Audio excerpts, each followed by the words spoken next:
Well, Russ, you were just saying the other day about what a treat it has been to catch these young pitchers, but what you saw from Aaron Sanchez last night, can you even put into words how incredible that was? Oh, he's phenomenal.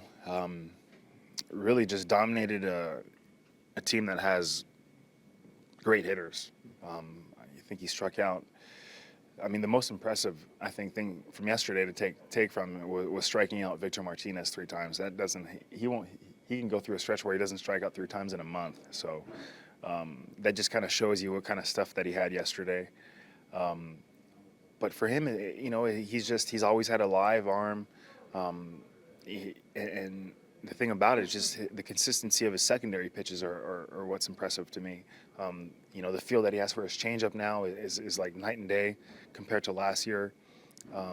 The consistency of his curveball and the sharpness of it is he's progressed just so much in a short period of time. It's just you wonder, how good is he gonna be? I mean, he's still super young and he's still learning and he's still getting better.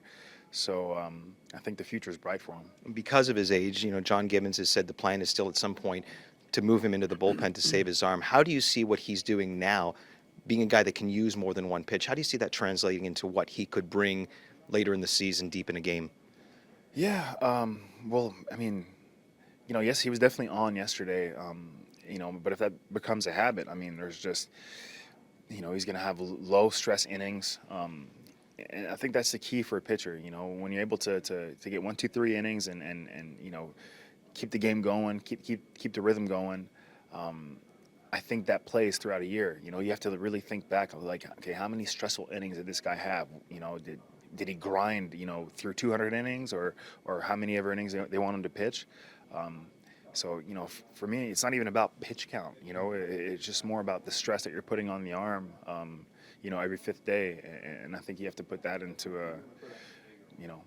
into the picture. I imagine, though, to ease a little bit of the stress off your pitchers, it would be nice for them to get a little more of that run support, huh? For sure. I mean, it's easy to kind of talk about it because yesterday I feel like, we didn't do a good job of it, but just situational hitting.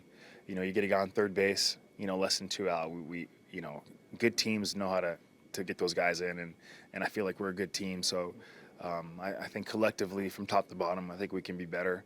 And we're going to need to be better if we want to play in the playoffs. So, it's just, one of those things, yesterday might just be, out of character for us. And hopefully we can kind of just clean it up as we go along. Kevin Pillar said yesterday that him personally, that when he starts to struggle, he thinks too much. He comes to the plate thinking, I've got to do this, I got to do that. Is that a common thing amongst hitters, that when things aren't going well, you maybe try to do too much?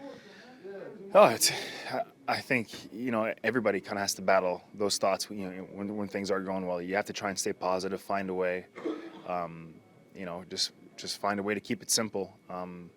You can be your own worst enemy sometimes. You can try too hard, and sometimes you just gotta let it go. Just trust what you see out there, and just give your best effort. But definitely, I can totally understand the thinking too much. It happens to everybody. Well, listen, enjoy the day off. You won't have to do much thinking at all. Appreciate your time. All right, thanks. All right, there's Russell Martin. Blue Jays finish off their 3-game series here today in Detroit.